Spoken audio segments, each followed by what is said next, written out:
We will hear argument first this morning in Case 2438, Little versus Hecox. Mr. Hurst. Thank you, Mr. Chief Justice, and may it please the Court. Idaho's law classifies on the basis of sex because sex is what matters in sports.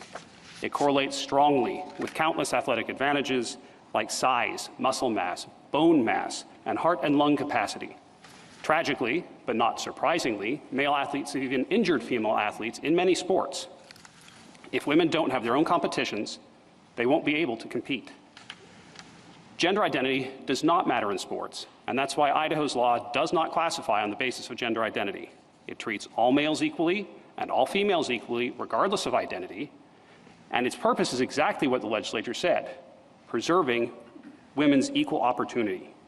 In fact, it's our friends on the other side who want to classify based on gender identity. They're seeking special treatment for males who allegedly lack an unfair advantage, but only if those males also identify as transgender. Denying special treatment isn't classifying on the basis of transgender status. It's consciously choosing not to. Idaho's sex-based classification would get intermediate scrutiny if Hecox challenged it, but Hecox's requested relief presupposes separate women's sports. All Hecox challenges is the law's application to a tiny subset of males who identify as transgender and suppress their testosterone. But that's not how intermediate scrutiny works. Idaho's law is a substantial fit for 99% of males, and a perfect fit is not required. If it were, that would be the end of all sex-based classifications. Finally, a word about mootness. When trying to avoid mootness below, Hecox told the Court, "I intend to play women's club soccer this semester, next semester, and through the remainder of my time at BSU." A contradictory post-cert affidavit does not make it absolutely clear this controversy is over, so Hecox's formidable burden isn't met, and this case isn't moot. I welcome the Court's questions. There'll probably be some questions about mootness, but I'd like you to, in focusing on the equal protection analysis, the sex classifications in sports is not being challenged. That's correct. How does that work in this case when we're talking about one individual being accepted from a particular or included in a particular category? There's no basis for heightened scrutiny, intermediate scrutiny in that situation, Your Honor. If the sex-based line passes intermediate scrutiny, which no one disputes that it does, then the edge cases, the potential exceptions, that's all rational basis review. That makes no sense to me. All right? And I don't know how you can say sex classification is not being challenged. There's no question here that a male who identifies as a female, but it's a male, is being excluded from a female sport, correct? That's correct. All right? By its nature, that's a sex classification. And all sex classifications, we have said repeatedly in our case law, require intermediate scrutiny. Now, what you're saying is, well, she's not challenging males generally not playing. She just doesn't want to be the one male excluded. So it's a subclass of people that she's challenging, correct? Yes, I think that is correct. All right. So how do you square our various case law, Caban, Lear, Claiborne, VMI in particular, all of whom involved a subclass of people who challenged on equal protection grounds their exclusion from a definition? I'm happy to take those cases in order, Your Honor, starting with Caban. There was no notion of as-applied anything in Caban. In Caban, it was a facial challenge to the statute, and individual circumstances were used as examples to prove that the statute was overbroad and lacked a substantial fit. That's the point. That's what she's saying here, that the state interest here is the safety of women, correct? And promoting competition. That's the state interest. And in Caban, the state interest was in ensuring that only children with active parents, let's say, were given a state benefit, correct? Yes, and Caban was struck down facially. The statute was considered unjustified. How about Lear? In Lear, we had the same, That's the opposite. That's the subclass, the people who were excluded. in Lear, the court said, the law would be justified with respect to you, plaintiff, and because the law would be justified with respect to you, you are not able to challenge the law elsewhere. All right. So the How court about says, BMI? That distinction doesn't make any sense to me. It's still an exception. It's a subclass of people who are covered by the law and others are not. That's what we said. the VMI case is the flip side of Idaho's law. The VMI case, equal opportunity required letting women in to previously single-sex spaces. In this case, equal opportunity for women requires giving women separate spaces, and VMI said that was okay. VMI Wait a said minute, separate housing. That's begging the very question at issue here. You can have a sex classification based on sex. You just have to have a reason for it and one that matches your exclusion. What you're trying to say is we don't even look at the reason to see if it has a scientific basis. The reason we don't look at the reason in this case to see whether there's a scientific basis is because no one disputes that there is a scientific basis for separate Oh, women's but sports. there is a dispute of that. I'm sorry. Go ahead. Are you then saying, Mr. Hurst, that there really is no such thing as an as-applied equal protection challenge? No, Your Honor, but what I am saying is that equal protection, the question is whether the classification is valid and not whether it makes sense in individual situations. But that sounds to me as though, and I think our precedent is actually very sparse in this area, sort of surprisingly sparse. But it sounds to me as what you're saying is, as long as the classification is facially valid, a person does not get to come in and say that with respect to some subclass, a small subclass in this case, a person doesn't get to say with respect to some subclass, there's a mismatch, that the justification has run out, that the justification doesn't apply. You're saying that that really is just not an available argument. I agree that is not an available argument, and I think this court has taken that approach, our approach, in cases from Conn v. Shevin all the way to Wynn, and Wynn is the best example because there the petitioner had been raised in the United States by the U.S. citizen father, and the court said Congress's interest in making sure there's a connection with the United States is enough to justify the classification. Well, this petitioner obviously had the connection with the United States. There was no basis to apply these justifications to that petitioner. Didn't matter. I mean, one thing that this case could be about is, and in this case I mean generally, this litigation, is whether the plaintiffs are right here that there is a mismatch, right? And some of your briefing addresses that question. Right, you can take all the hormones in the world, you can take all the puberty blockers in the world, you say, and there still will be a competitive advantage. That's one thing that this litigation could be about and one way to resolve this litigation. Another thing that this litigation could be about is this deeper and, as I say, surprisingly unanswered in my mind, equal protection question about what an as-applied equal protection challenge is and whether they exist. And I guess, you're suggesting that we should, well, I don't really know what you're suggesting, because here you're saying, look, just do it that way. They could be right on the science, and we would still win. A lot of your briefing really contests their view of the science. So which way should we think about this case? We think that equal protection jurisprudence is about the validity of classifications. It takes a classification to trigger the doctrines to begin with, and then you ask, is the classification justified under intermediate scrutiny? And so that we think that's the right approach. Is the classification justified? Not is it justified in each individual instance, because as Wynn said, this court has never held, Wynn said, that a law has to be capable of achieving its ultimate objective in every instance. And as soon as that possibility of forcing the legislature to justify the law with respect to individual plaintiffs is on the table, intermediate scrutiny is over. That is strict scrutiny. Can I question the premise that you are putting forward? Even if I agree with you that equal protection is about is this classification justified? I think that begs the question, what is the classification?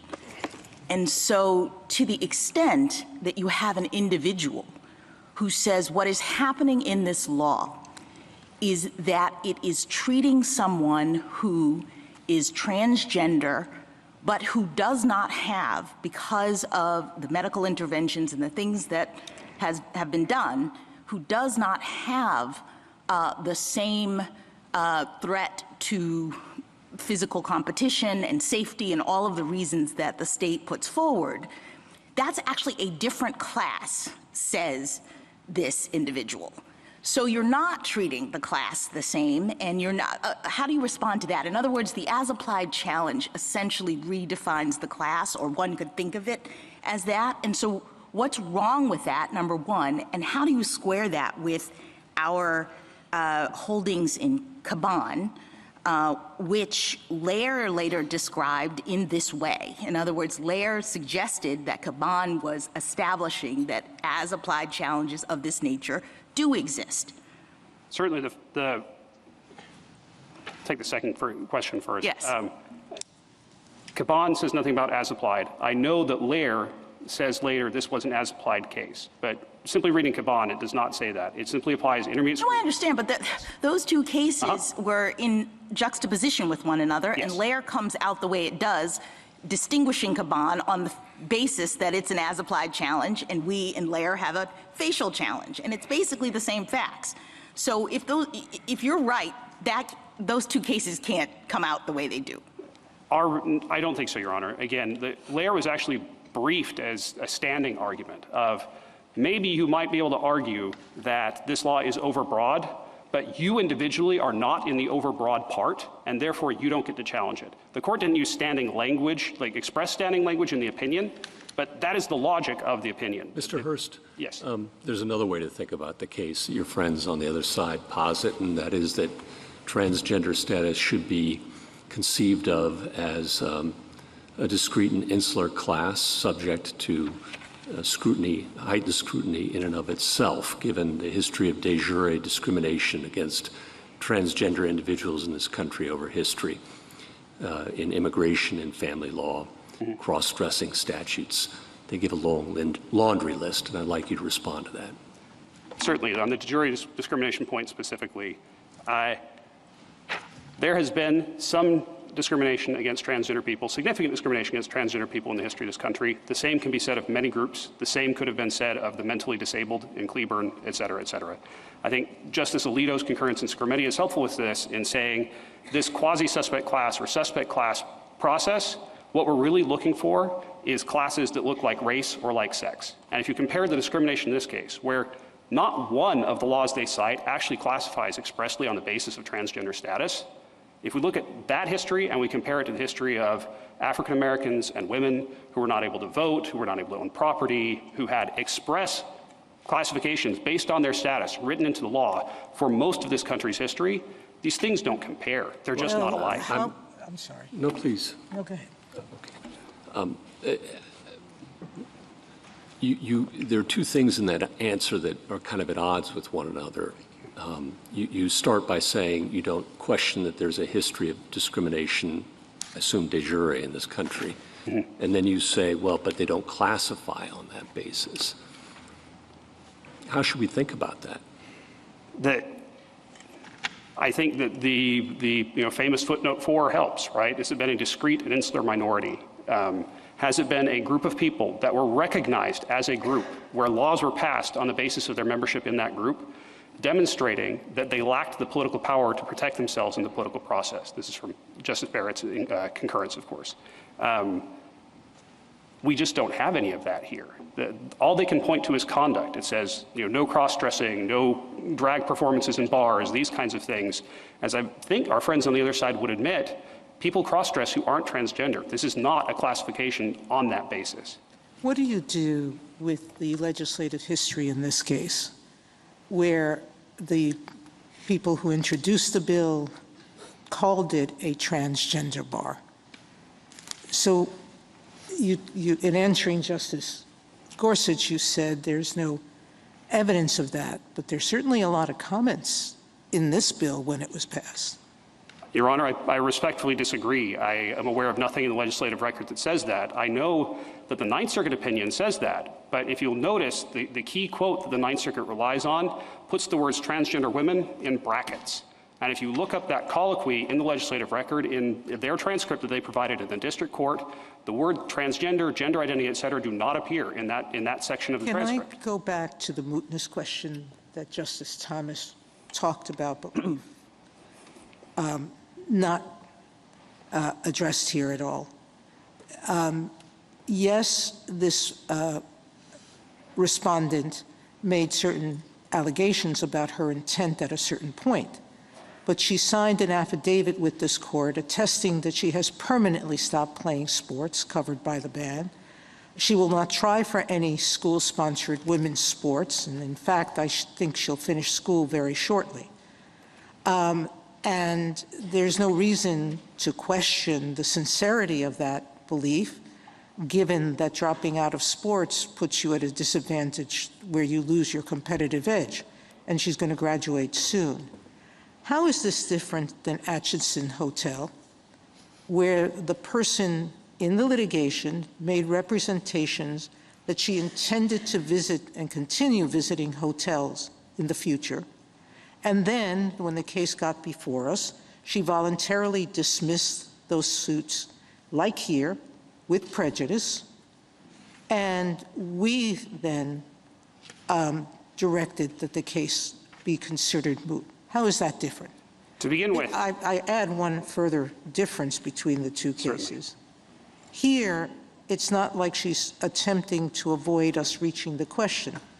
In just a little while, we're going to reach the identical question in another case. So we don't have a subterfuge in attempting to stop the court from reaching an important legal question. I'll start with Atchison Hotels, Your Honor.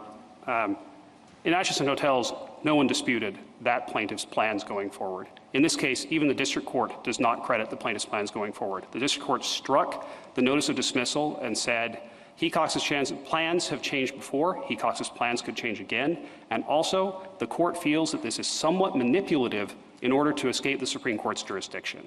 None of that existed in Atchison Hotels, and that puts us in City of Erie territory, where in that case, the premises were sold, the business was closed, the owner was in his 70s, and they said, that's not enough. You could still reopen this business. Your company is still incorporated. Under these circumstances, where it's the respondent seeking through post-certiorari maneuvers to moot the case, that isn't enough. This case isn't moot. Thank you, counsel. Justice Thomas. Does the justification for a classification, as you have in Title IX, male-female sports, let's take, for example, an individual male who is not a good athlete, say a lousy tennis player, and does not make the women's and wants to try out for the women's tennis team, and he said, there is no way I'm better than the women's tennis players. How is that different from what you're being required to do here? It's not at all different, Your Honor, and that's exactly what we're concerned about, that their arguments about needing to make exceptions from an otherwise valid classification for people for whom that classification doesn't make sense, those arguments don't limit themselves to people who identify as transgender. Many males could say, I can't really compete with the women's basketball team, and therefore I should be able to try out. And I haven't seen an answer from the other side as to why they couldn't, beyond, I correct myself.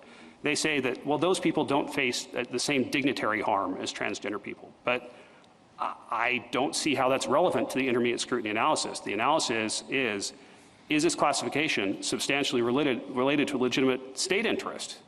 The person's reasons for wanting to violate the classification don't come into the analysis. Justice Alito. Justice Sotomayor raised the question whether the issues here are identical to the issues in the case we're going to hear in a couple of minutes, and I'd appreciate your views on that. Suppose we affirm or reverse in this case, in the other case, would that leave something undecided with respect to your case? Yes, Your Honor. Our case involves the issue of the constitutional definition of sex, which the Ninth Circuit made a decision about, what sex means for constitutional purposes. The Fourth Circuit did not make that decision. We will be bound by that decision going forward unless the court reaches that question. That said, I would dispute the premise of the question, because whether or not the court has Article III jurisdiction in this case does not depend on what the court might do another day in a different case. No, that wasn't the premise of the question. It was just an attempt to explore the consequences of deciding the mootness issue one way or the other. Thank you. Thank you, Your Honor.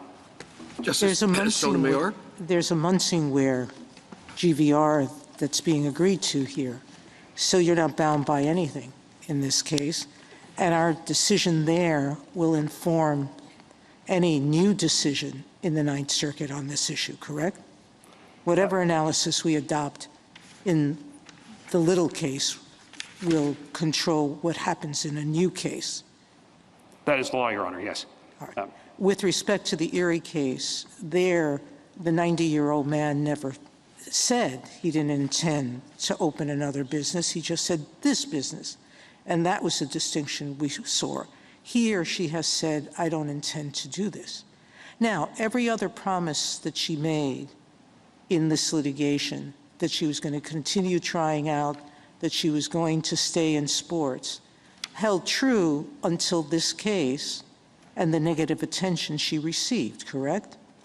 To say she misrepresented her intent is going a little extreme when she honored all her previous intents and only changed her mind when new circumstances arose, i.e., the notoriety of this case, correct? No, Your Honor, nothing changed externally to the plaintiff. The plaintiff's affidavit filed in this court says that there has been negative attention and so forth since the beginning of this case. The only thing that changed is this court granted certiorari. And then after that, the plaintiff said, I want out, and so I will stop playing sports. Do you dispute that having a case named after you makes your infamy live forever? No, you don't think that Brown and any of the other named plaintiffs that we have in famous cases drawn attention to those people as people? Have you studied your law cases? Students do all the time. I think one of my colleagues had a course where they looked at the lives of the plaintiffs. Do you doubt that having a named case with such an eventful event is going to continue attention on this person? I don't doubt there will be attention, and I confess— Negative attention. I confess I have studied a few law cases, but— have you studied the people? To some degree, Your Honor.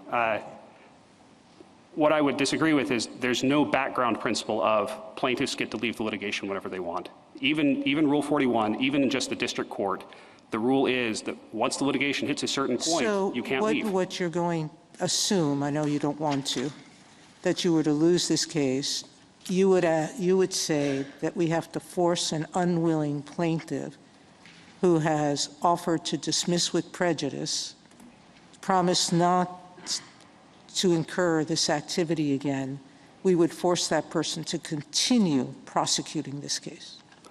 The court did in City of Erie.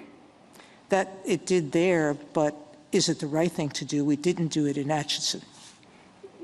In Atchison, no one disputed that the case was moot. The only question was which Article III question would be decided first. In this case, we dispute the case is moot. We dispute all of the facts that this is based on. This is a formidable burden that Hecox bears. That's from Nike, already be Nike, to show that it is absolutely clear that this conduct cannot be reasonably expected to reoccur.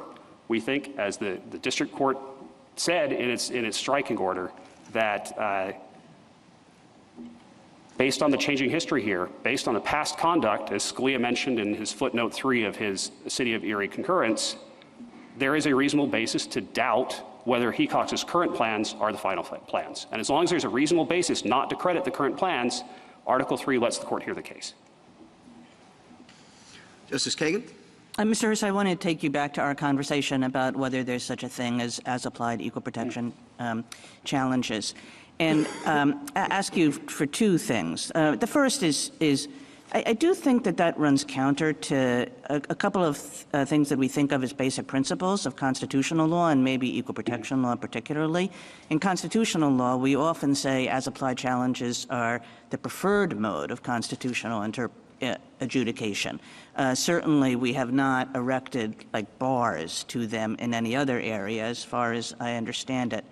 And then in equal protection law, we say all the time things like people need to be treated as individuals and not as just as members of a group. And I'm wondering whether both of those principles don't suggest that any bar on equal protection, as applied equal protection challenges, is just wrong, is off. And then the second thing I want you to do after you do that is assume for me that there is such a thing, and to tell me how, in your view, an as-applied equal protection challenge ought to work in this case. Certainly, Your Honor. The first answer would be, I recognize those principles that Your Honor is alluding to. The contrary principle would be the very nature of intermediate scrutiny analysis, that it is always possible, if you only have a substantial fit supporting legislation, then it is always possible to find people whom it doesn't fit, and then we're in strict scrutiny. So I completely take that point, Mr. Hurst. I mean, you're exactly right, and of course, intermediate scrutiny is different from strict scrutiny. It doesn't require the, almost perfection that strict scrutiny does. Completely take the point, but isn't that point really addressed to what we often consider in these areas, which is to facial challenges, right? So when you bring a facial challenge, of course, that's right, that you're allowed to have over-inclusiveness and under-inclusiveness and a lack of a perfect fit, but that the nature of an as-applied challenge is different. Certainly the court could do that, Your Honor. The court has not done that before, as I think we both agree. And the result of that would be judge-made exceptions to laws anytime judges thought they didn't make sense for particular classes of plaintiffs. And the deference to the legislature that should exist to some degree, even under intermediate scrutiny, would be done away with. It would be gone. And then the administrability justification for many sex-based classifications, including this one, would also be gone, because you could no longer administer the classification evenly. You would have to make as many exceptions as courts thought you needed to make. So it's really an institutional competence thing or institutional power thing between courts and legislature. So you're suggesting to me that the whole thing is just unworkable and we shouldn't, but flip to the second prong of my question, which is suppose we said, where as applied equal protection challenges exist as applied anything challenges do. What would it look like, do you think? What should it look like? Yeah.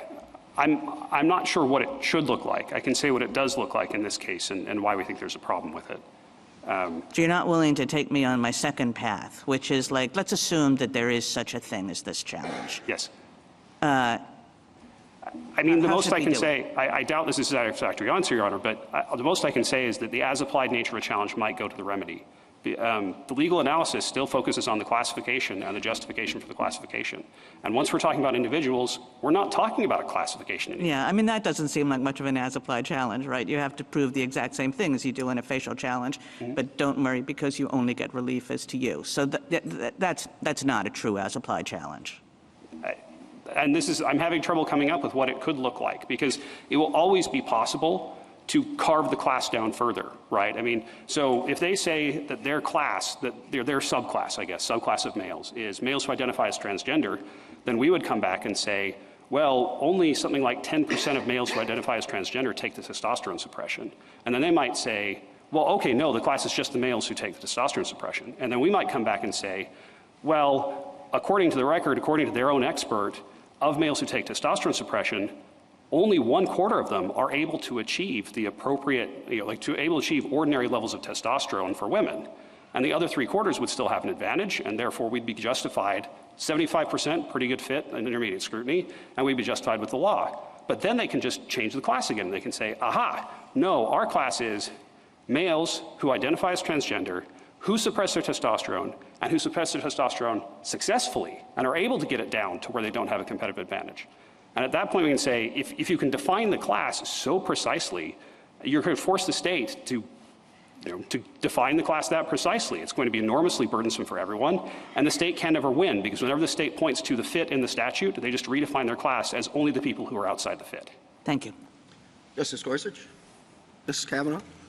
To follow up on something you were talking about, Justice Sotomayor, would your constitutional position be different if the law explicitly stated that transgender women and girls cannot participate in women's and girls' sports? My answer to that depends on what's in the rest of the law. So I would refer back to Scrutiny and say it's not a magic words test. The mere presence of the word transgender in the statute is not enough to make it a transgender-based classification. What would make it? If the law, either expressly or through its effect, let all males except males who identify as transgender participate in female sports, but made it so that somebody's ability to play in female sports depended on transgender identity. Assume that the law does not allow males to play in women's and girls' sports, and then explicitly says, a separate provision, transgender women and girls, biological males who identify as female, cannot play in women's and girls' sports. Would your constitutional position be any different in that situation? No, Your Honor, I think that's Scrutiny. I think that would be a reference to transgender identity, but the law's application would never turn on transgender identity, so it wouldn't be a transgender status. Even if it says transgender? The word transgender in the statute might be relevant to a pretext analysis, but it wouldn't be relevant to facial classification if that word did not change how that statute applied in practice. How many states allow biological males who identify as females, transgender women and girls, to play in women's and girls' sports?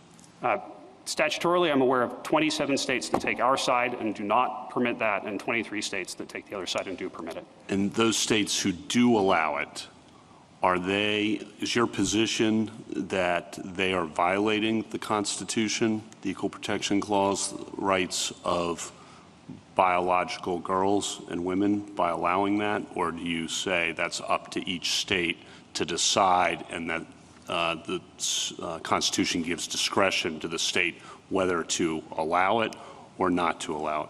I have not yet been persuaded by a constitutional theory that would let us use the Equal Protection Clause to impose our policy on other states in this matter. Okay. Justice Barrett? I have some questions about the implications of your theory. So how would your theory play out if we're talking about 6-year-olds, where there's no difference between boys and girls in terms of athletic ability, testosterone levels, et cetera? Could you have sex-separated teams then? Or sorry, sex-separated teams by biological sex and not allow trans girls on the... Certainly, Your Honor. First, I'd like to explain how the statute applies to that situation so I can put my answer in context. There are no 6-year-olds in the state to whom the statute applies because there are no school-sponsored. That's why it was a hypothetical. Okay, right. Yes, it would be the normal intermediate scrutiny analysis. And are we saying it applies only to 6-year-olds or to everybody across the board? Well, I'm just trying to give you a hypothetical. I mean, yours is driven by testosterone levels and differences in athletic capability. So I'm asking you, what if you try to take that out of the equation and you're just drawing the line based on biological sex and saying that trans girls can't be on the girls' team in an age group that's prepubescent? The record in this case does not support the notion that males lack an athletic advantage at 6 years old. That's about as early as the science goes from what's in the record. And even at that age, males have about a 5% athletic advantage over girls in most situations. Now, if this is not a level of competition where anybody cares about that, the simple solution is the solution you see in most places, which is you have co-ed sports, you don't divide the teams based on sex, and everybody can play. And Idaho's law does nothing to interfere with that. And remind me whether Idaho's law, and I guess your answer made me think of this, and I guess this goes to the question of whether the law discriminates on the basis of trans status. Is it true that biological girls, trans boys, can play on boys' teams? Anyone can play on boys' teams, Your Honor. Anyone can play on boys' teams, okay. And to this point about medical uncertainty and scientific uncertainty, you were talking about what advantages you might have even that are apart from testosterone levels. Mm-hmm. Your friends on the other side say that, listen, that science is uncertain, and so we need more factual development. It's not really clear how much of an athletic advantage boys and men have if their testosterone levels are below a certain point. how does that play out? Tell me why we don't need more fact-finding, or what is the state's burden in showing what the state of scientific certainty is? Do we have to defer to the state? Presumably at some point, if deference is due, the state would have too little scientific evidence to really get that deference. Tell me how to think about that. The first question would be, are we applying intermediate scrutiny? And we argue that the court shouldn't. But leaving that aside, if the court is applying intermediate scrutiny, then we'd say it's Turner Broadcasting that says the legislature, First Amendment case, applied intermediate scrutiny and said under intermediate scrutiny, the legislature has to draw reasonable inferences from substantial evidence. It does not need to act only on scientific consensus, which is what the district court in this case assumed incorrectly. Thank you. Justice Jackson? So I guess I'm going back to your discussion with Justice Kagan.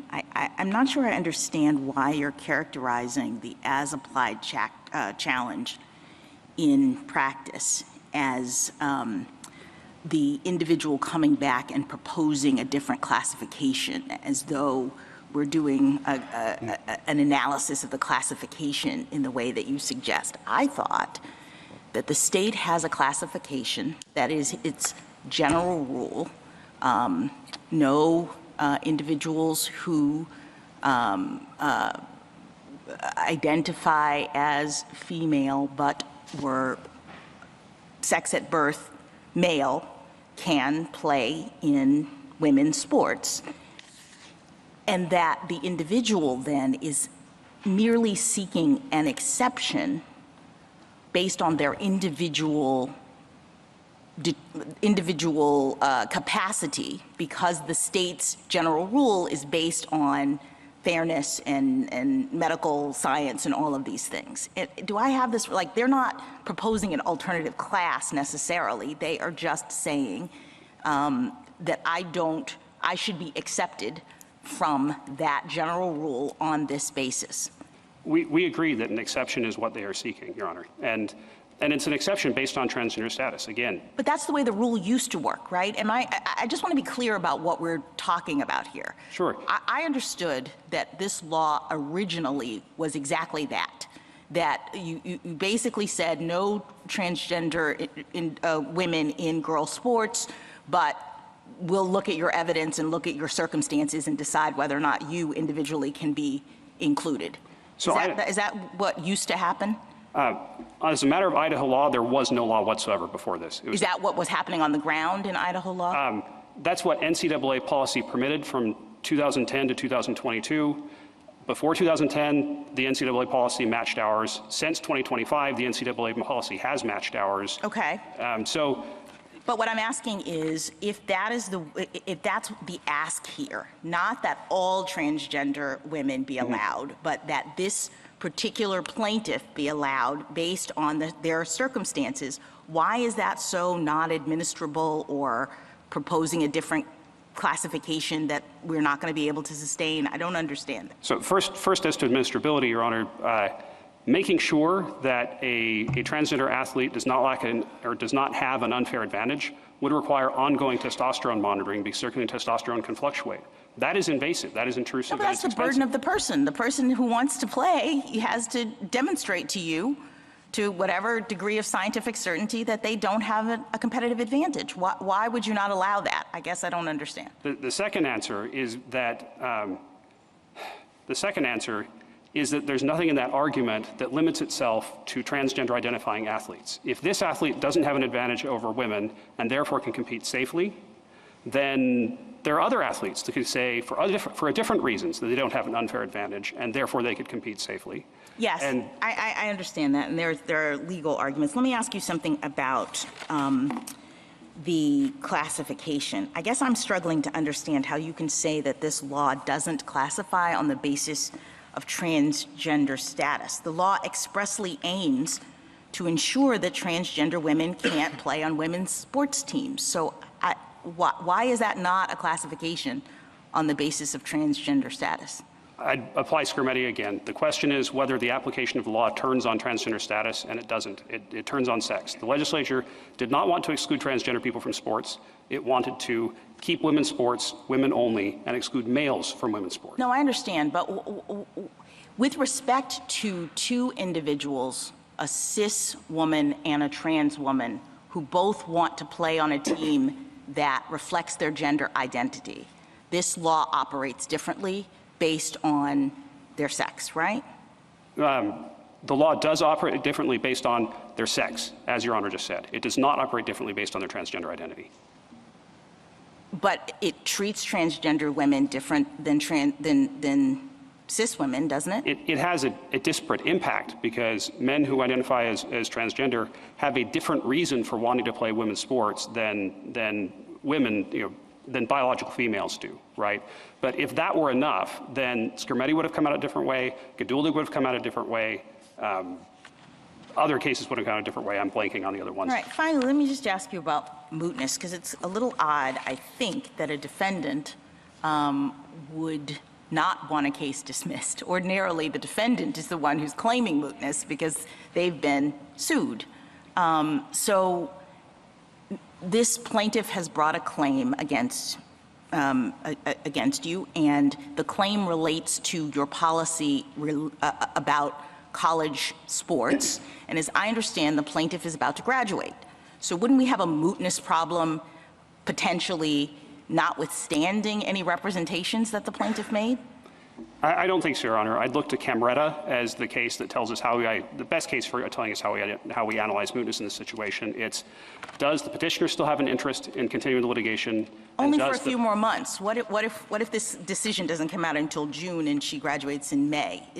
It's my understanding at this point, I defer to my friends here, it's my understanding at this point that May graduation is not possible. For this individual? For this individual, that's correct. All right, thank you. Thank you. Thank you, counsel.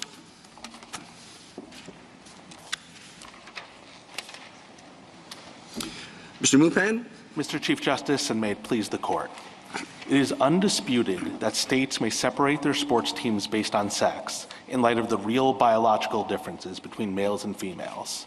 States may equally apply that valid sex-based rule to biological males who self-identify as female. Denying a special accommodation to trans-identifying individuals does not discriminate on the basis of sex or gender identity or deny equal protection. All of that remains true, even assuming a man could take drugs that eliminate his sex-based physiological advantages. The law is reasonably tailored, regardless of whether it is perfectly tailored as applied to any such tiny subset of men. And states are not required to redefine sex or monitor the testosterone levels of female athletes. In short, male athletes who take performance-altering drugs are not similarly situated to female athletes, and states need not treat them the same. I welcome this court's questions. Would you elaborate on what you alluded to, and that is that whether or not a state has to, its asserted interest in classifications has to bear out in each individual case? That seems to be what the applied challenges in individual cases would require. That's right. So intermediate scrutiny requires a substantial relation or a reasonable fit, which is not a perfect fit. And this court has recognized, and I'd point this court to Edge Broadcasting in particular, it focused on this exact issue of if the law is substantially related in general, can an individual come in and say, well, as applied to me individually, it's not. And the court said, no, we're not going to allow you to do that because that would essentially convert intermediate scrutiny into strict scrutiny on an as-applied basis. Now, I'm not disputing that you can sometimes bring as-applied claims under intermediate scrutiny. So if, for example, you had a law that applied, this sort of law that applied to sports, but also math and also chess, it might be that as applied to math or chess, it was invalid, but it was valid as to sports because for math and chess, at the level of the classification, it's not reasonably tailored.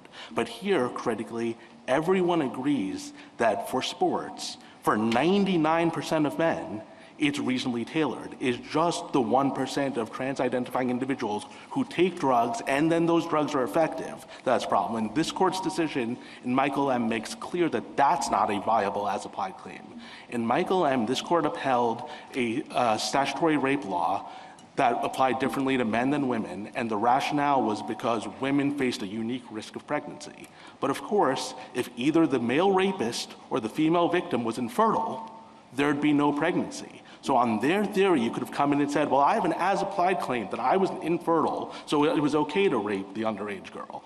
And this court not only rejected that, the court said it would be ludicrous to say that you could bring an as-applied claim for prepubescent girls. That's just not the way as-applied scrutiny works in intermediate scrutiny cases. That's equally true, as my friend said, in Wynne. In the court's decision in Wynne, the justification for the law was making sure that the parent knew that they were the parent and had an opportunity to have a relationship with the parent. But Wynne's father knew about the birth, was present with Wynne the whole time, and brought Wynne to the United States. Nevertheless, the court held, for the class of men overall, it was reasonably tailored, and they weren't going to focus on the specific facts of Wynne.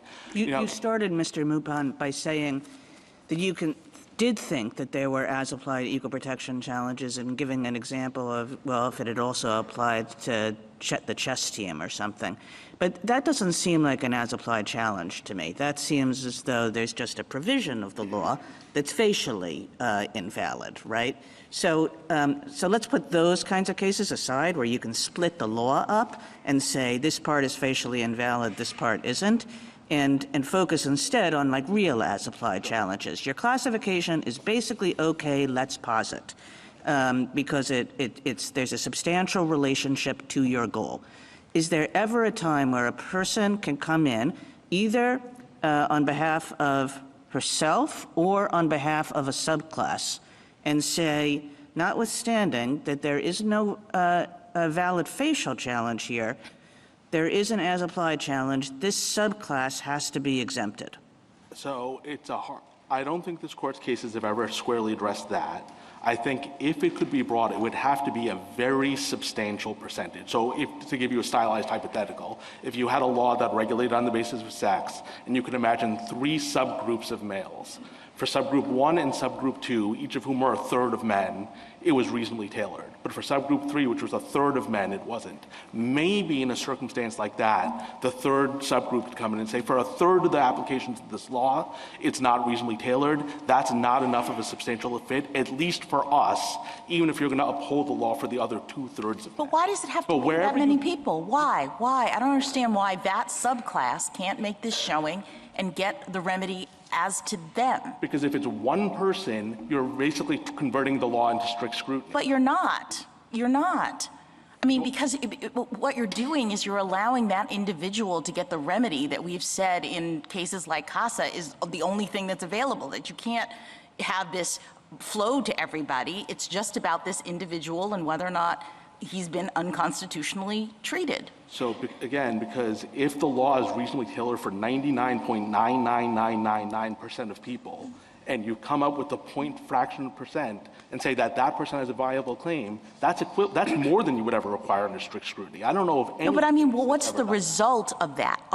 If you're making a facial challenge, I understand that you're saying that if the law has such a broad sweep of constitutionality, then we're not going to strike this thing down just because we can identify one person for whom it doesn't apply. But if you are that one person and you can show that this is unconstitutional as applied to you, I guess I don't understand why it matters that it's constitutional as applied to 99.9% of the other people. Well, because I think you're begging the question when you say it's unconstitutional applied to you. Laws that classify on the basis of sex only need to be reasonably related. And so if it's reasonably related because it's tailored for 99% of people, then it is constitutional even applied to you. Even as applied to you. So you are saying there is no such thing as an as applied intermediate scrutiny challenge. No, again, if there was one where it was a third of the people, I can maybe understand a claim that the third of people, it's not reasonably related for them, even though it is for 2/3 of the people. I'm just saying that when the numbers get as small as they are here, that claim's not viable. And we know that from this court's cases. Again, Michael M., every infertile man, no, I understand, but we didn't do that same kind of quantitative analysis in Caban, right? We didn't ask the husband in Caban to figure out where he stood relative to all husbands who were to whom this was applied. Right. So let me talk about both Caban and Lair. So Caban is not an as-applied challenge. Caban did not say that there was some set of people for whom that law was valid the differential treatment on itself. Lair said that about Caban. So what Lair held was the father and Lair had abandoned the child. And what Lair essentially said is, if the mother had abandoned the child, the mother wouldn't get a veto. Can I read to you what Lair said about Caban? Discussing Caban, Lair explained, quote, "We have held that these statutes may not constitutionally be applied in that class of cases where the mother and father are in fact similarly situated with regard to their relationship to the child." So Lair is interpreting Caban as an as-applied challenge, isolating a subset of people where there's not actual similarly situated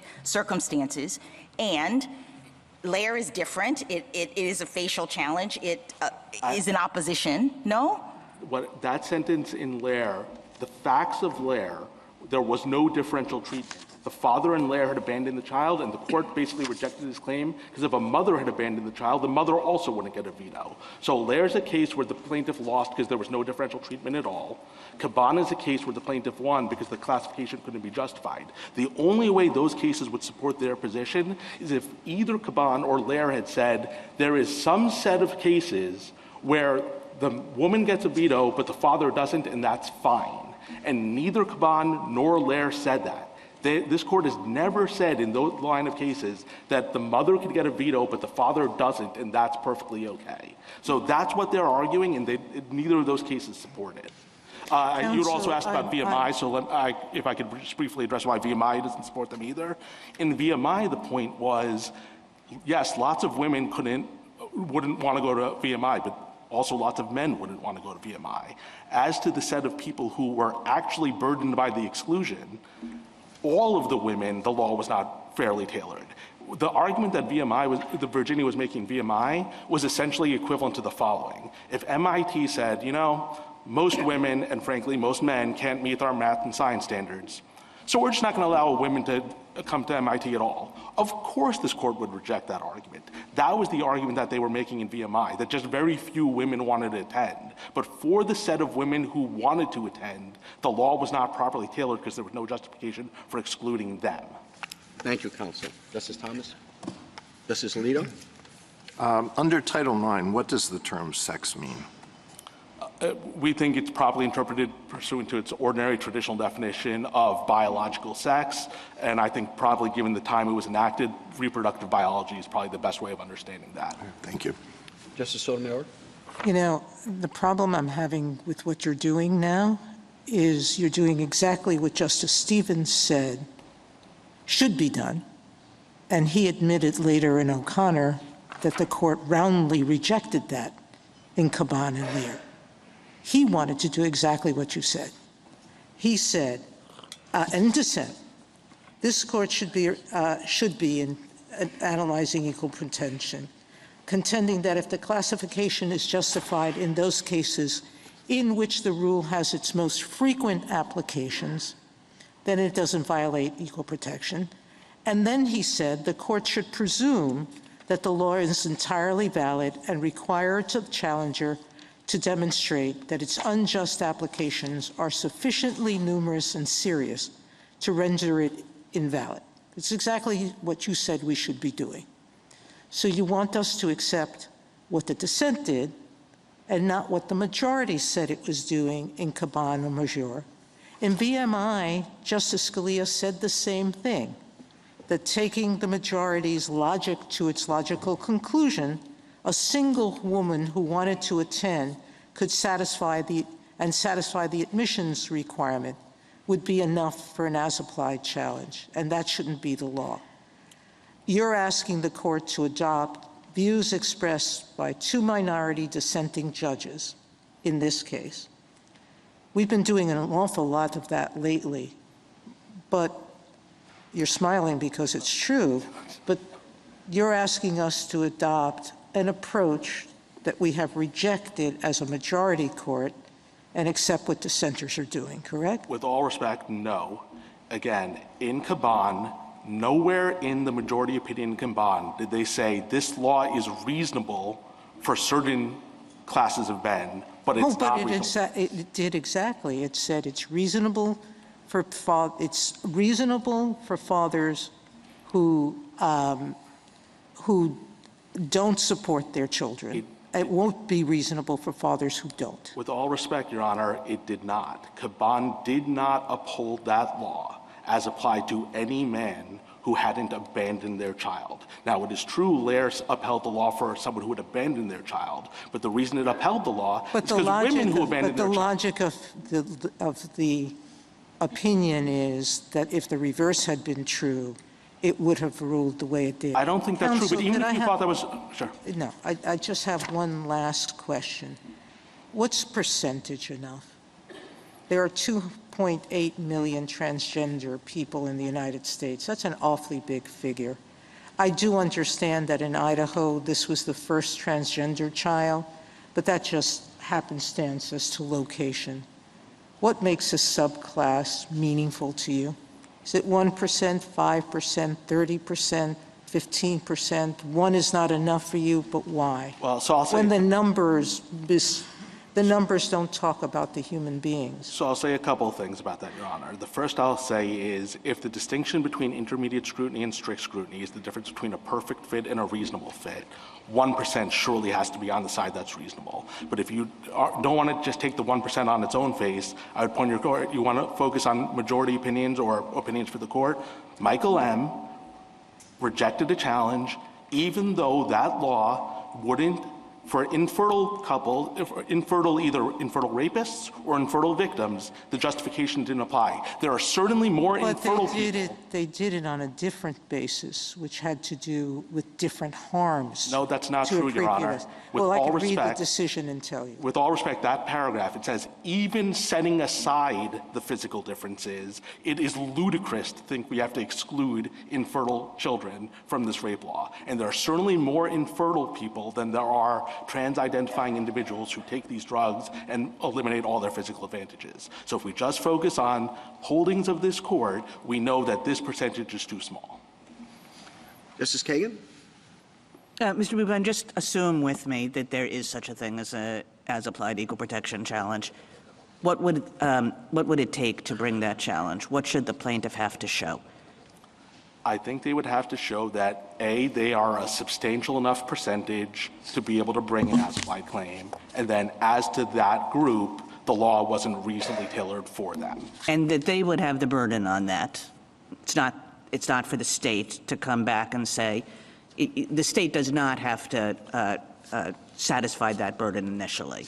I certainly not the first of the two things I said. I think if you thought that you could have a valid as-applied claim and they had made it through the gate of saying they were a big enough class, then I think consistent with normal intermediate scrutiny, I think the state does bear the burden of showing justification for that class. So I think the state would have it on the second step, the plaintiff would have it on the first step. I see. So they have to sort of get through the gate of we're big enough for you to take us seriously, but then the state has it. I think that would be how you would analyze it. And I think you were asked this, but big enough to be taken seriously? Like, how do we decide that? You know, again, the court's cases haven't really talked about it. I think the way I would think about it analytically is the difference between intermediate scrutiny and strict scrutiny is the difference between a perfect fit and a reasonable fit. So is there enough of a group here that we think that we're not essentially holding the state to perfection? If it's so close to perfection, then you're really undermining the difference between the two. If it's a big enough group that we're not asking for perfection. I mean, are you really undermining the difference between the two? Because usually we think of the difference between the two with respect to facial challenges. So you have to do a whole lot less to show that the facial classification that you're making is okay. I don't think so. I do think that you would very much be undermining the difference between the two if you said that even a single person could bring an as-applied intermediate scrutiny case. And again, I would urge Your Honor to read Edge Broadcasting. There's a whole section of the opinion that's on this exact issue and says exactly what I'm saying. Now, admittedly, it's a First Amendment case, but it's an intermediate scrutiny First Amendment case. Thank you. Justice Gorsuch? If the class is big enough, in your discussions, say a third, as you discussed, might it just fail intermediate scrutiny facially? I mean, at some point, do they collapse? So I agree that that's part of why these are so unusual. If there's a big enough group that you've excluded, you're exactly right. It might not be reasonably related as a whole, and so then it facially fails. But I could at least conceptualize a situation where it covers enough people validly that a facial challenge fails, but it covers a big enough group that it can't be justified for, then maybe you could bring an as-applied claim. I don't think this court really needs to grapple with these fairly tricky analytical questions, because this is the world's easiest as-applied claim to reject. It is a fraction of a percent. Whatever as-applied claim you could bring, it cannot possibly be a fraction of the percent. That would be totally inconsistent with this court's decision in Michael M. and Wynn, both of which rejected claims by people who had a much greater percentage than a fraction of a percent. As you know, a lot of states allow biological males who identify as female, transgender women and girls to play in women's and girls' sports. And you heard Idaho say that the states, those states, other states, constitutionally may allow that, consistent with the Equal Protection Clause. Do you agree with that? So we've been challenging those laws under Title IX in lower courts, and as we said in our brief, we would urge the court to just reserve judgment. Can you answer the Equal Protection Clause question that I just asked? I'm not sure if we've taken a position on the equal protection piece. Do you have a position? I don't right now. Okay, and on Title IX, footnote 2 of your brief seemed to say that you don't have a position on how Title IX applies to those states as well. No, so we are actively litigating in lower courts, and we are saying that they are violating Title IX. What the footnote said is it's a very different question, and we would urge this court to make clear it's not resolving that question one way or the other by what it says in this case. Okay, so you have a position on it, but you don't want us to say anything about that issue. It's a very different question analytically, and so— I understand. That's why I'm asking. Yes. Yeah. Okay. Thank you. Justice Barrett. So, Mr. Mupan, when Justice Kagan started asking the questions early on about the as-applied equal protection challenges, she pointed out that there was kind of a surprising dearth in the case law really grappling with this. But I think you wouldn't be getting all the questions that you're getting about Caban and Lair and, Michael Lamb and VMI if it weren't the case that you can read some lines of cases either way. So let's say that there is this uncertainty. We haven't really confronted it. As far as I can tell, it's because it just wouldn't be relevant in strict scrutiny because it's often fatal in fact, or typically almost always fatal in fact. So it's really an intermediate scrutiny problem. Maybe it's a rational basis problem too. I mean, maybe this would have implications for all kinds of review. Because it seems to me that if you're never talking, in any case in which scrutiny is not talking about a perfect fit, you might have this problem. What would it do, essentially? I'm just trying to think about the ramifications of allowing as-applied challenges. It seems like it's at war with the theory of intermediate scrutiny for some of the reasons that Idaho said, because all lines, all classifications overshoot or undershoot, right? So can you imagine how intermediate scrutiny works? And this is, this isn't designed to be a layup or something. It's honestly just something I'm grappling with. How would it even work going forward? So I'm not sure I can say a whole lot more than what I've already said, which is I do think it's a problem. The reason I think it's a problem is it's conflating the difference between strict scrutiny and a perfect fit, intermediate scrutiny and a reasonable fit. And I worry that if you allow as-applied claims to a small enough group, you're essentially collapsing the difference because you're essentially requiring a perfect fit. Because whenever you have a reasonable but not perfect fit, the subset who falls within that will come in and bring an as-applied claim. And so the state will essentially have to have perfectly tailored laws because any single person for whom you don't have a perfect fit could come in and bring an as-applied challenge. Including, say, boys who just couldn't make the team because they weren't good enough, because the law, to the extent that it's designed to protect competitiveness and safety, et cetera, wouldn't pose the same danger in the case of a boy who just isn't good enough to make the male team, but perhaps could make the girl team. At least arguably, depending on what their exact theory is for the justification. Thanks. Justice Jackson? Yes, I'm still struggling to understand why the state would have to have perfectly tailored laws. I would think the state would just have to make exceptions where people can demonstrate that the justification that makes the state's conduct constitutional doesn't apply to them. So making exceptions is tailoring your law. That's literally what it means to tailor No, but law. from the standpoint of a facial challenge, when we're asking whether this law has to be stricken completely because it isn't, perfectly tailored. What we're doing is a different exercise in the as-applied challenge. We're asking whether, even though this law is overbroad, we're assuming it's overbroad now because you've got in there some people to whom it should not be applied, what do we do about that? What is the remedy that those people can get? And what I hear you saying is they get no remedy unless they can demonstrate that there are enough people that this is sufficiently overbroad that it's no longer something the state can do. Right. And I don't understand why that is. Why wouldn't, when we identify people for whom this law operates unconstitutionally, that's the premise, because now I'm in remedy, right? The premise is that you have a person who's successfully made an as-applied challenge. This, to me, unconstitutional. You say, too bad, unless you can show that it's also unconstitutional with respect to a sizable number of other people. And I don't understand why that's the case. Because I don't agree with the premise that the law operates unconstitutionally as to an individual person just because it doesn't, the justification for the law doesn't apply to that person. That's what this court held in both Wynne and Michael M. It recognized that the justification that was put forward for the law might not be true for each and every person the law applied to, but this court said that's fine.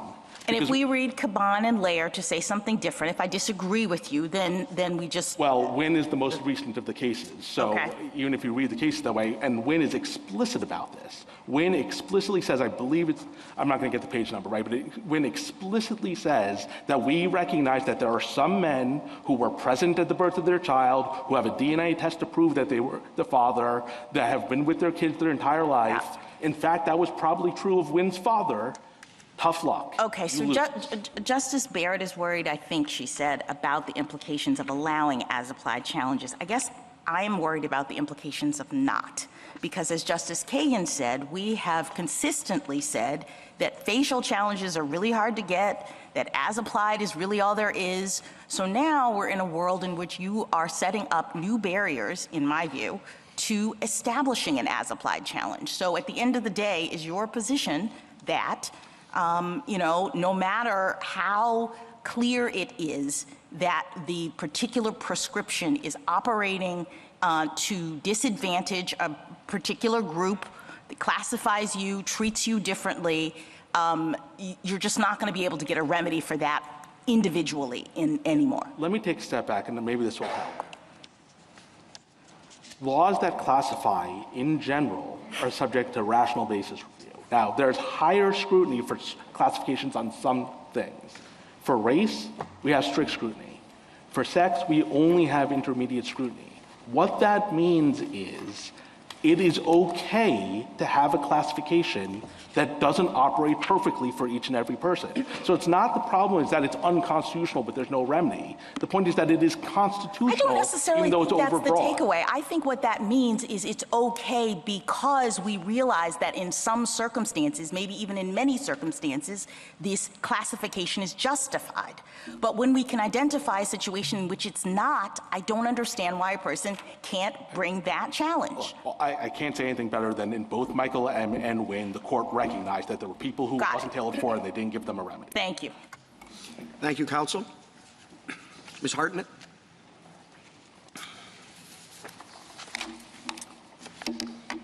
Mr. Chief Justice, and may it please the court, Idaho concedes that HB 500 draws a sex-based line by categorically excluding all students with the biological sex of male from women's teams. Sex classifications like that are closely scrutinized under the Equal Protection Clause to ensure they rest on evidence, not supposition. Idaho's articulated justification for this line is to protect women's sports from birth-sex males because of their, quote, biological advantages. That means HB 500 is aimed at controlling for sex-based biological advantages, not for all of the many reasons one athlete may be better than another that have nothing to do with sex. On the preliminary record in this case, and as the experts below agreed, circulating testosterone after puberty is the main determinant of sex-based biological advantage that HB 500 sought to address. And on this record, Lindsay Hecox has mitigated that advantage because she has suppressed her testosterone for over a year and taken estrogen. HB 500 thus fails heightened scrutiny as applied to Lindsay and transgender women like her who have no sex-based biological advantage as compared to birth-sex females. That analysis would come out the other way for the untalented cisgender boy. He would have the same sex-based advantage, the circulating testosterone, he just would not be as good at sports.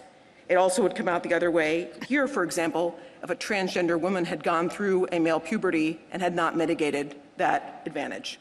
This court's cases have recognized that when the government's justification for a sex-based classification does not apply to a discrete subgroup of those classified, that classification is unconstitutional regarding that subgroup. And that holding in Caban, which I'm sure we'll discuss further, has been repeatedly referred to and reaffirmed, including more recently than Nguyen and Morales-Santana. Because the court can affirm based on sex discrimination, it's not necessary to reach the question of transgender status discrimination, but HB 500 also fails on that basis. If the court does not find the case moot, the preliminary injunction should be affirmed. I welcome the court's questions. Couldn't you make a similar argument with respect to Title IX itself and the sex difference, the fact that you can have male and female sports? No, Your Honor. So I think the point would be, the question would be, would the sex line that's drawn in sports, and that's a line that does exist, as a commonplace line, is that substantially related to the important state interest? Well, you could have individuals who, for example, don't present the problem of physically outmatching women in a particular sport, or a group of people who don't. Right, and the broader goal here, of course, is not sex separation for its own sake. The idea is to have equality in sports, and that's the ultimate objective that I think we're all talking about, not separation for its own sake. Well, my point is the argument that you're making now with respect to the subcategory, could it not also be made with respect to the sex separation in Title IX generally? Occasionally there have been examples of a boy challenging the separate teams because they want access to a team that's not available for the boys because of the way Title IX works. To be clear, we have not aware of an example of a boy challenging the sex separation so that they can be on the girls' team where there's a boys' team that exists.